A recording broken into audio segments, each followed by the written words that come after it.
Hi, welcome to the Gamesplainer. I'm Jeff the Gamesplainer and today I'm gamesplaining Walls of York. In Walls of York, everyone will set up exactly the same way as each other. So you'll notice there's little symbols in the middle of these tiles with black or white. So one side's black, the other side's white, and a little arrow.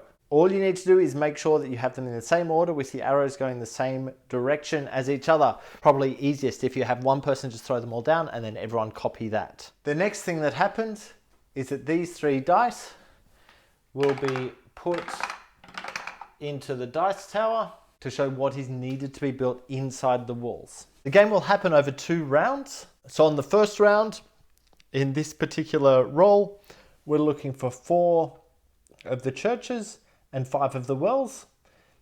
Doesn't matter about the houses. So what you're going to be doing is having a look and kind of plotting where you want to go, because each of these symbols is the Viking symbols. You want to have as few of them as possible, but you also want to have as much money in the castle as possible. Unfortunately, that doesn't cut it because this won't be included, or it's the only thing included. You need to have 4 of them. So that one's not going to do it. However, if you had a way to complete your having the 4 churches inside and the 5 wells inside, then that probably would do it. It's up to each player as to which way they're going to build and what they're going to try to include. And everyone will do the same thing. You'll be using this die to tell you what to place in and what angles to play them on.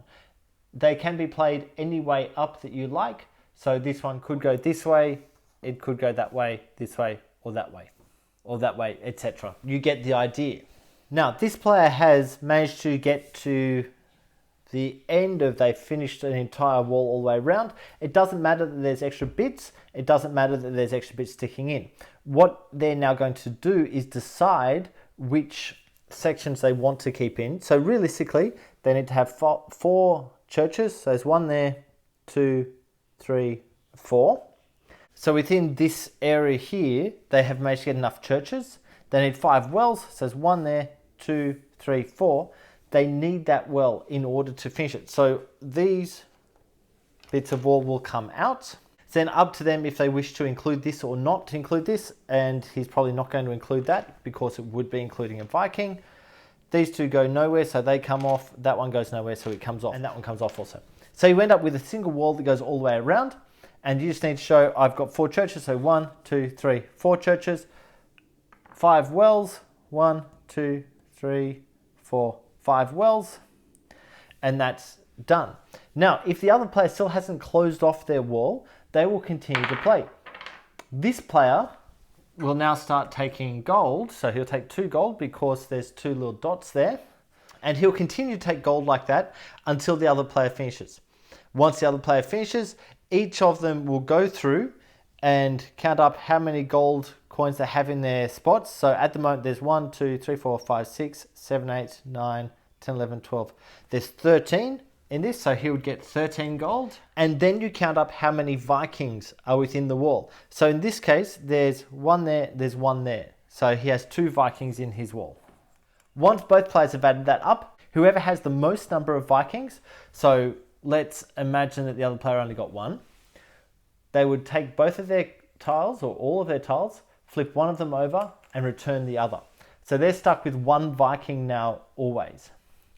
We then clear the board, roll these dice again, and then go into a second round that happens exactly the same way as the first. At the end of the second round, once you've done your coin income and done the Viking thing that we just did, we then give this shield to whoever has the least number of Vikings, and that person is basically getting 3 extra money. Count up the money, and whoever has the most money is the winner of the game. I think that's everything for Walls of York. Please go ahead and watch my gameplay to get a feel for how the game actually plays. If you have any comments or suggestions, please write them below. If you have any games that you would like to be gamesplained, please shoot me an email at thegamesplainer@gmail.com. Follow me on Instagram and Twitter at thegamesplainer to keep up to date with the games that I'm playing. Subscribe to my videos to keep up to date with the games that I'm gamesplaining. And until next time, enjoy gaming.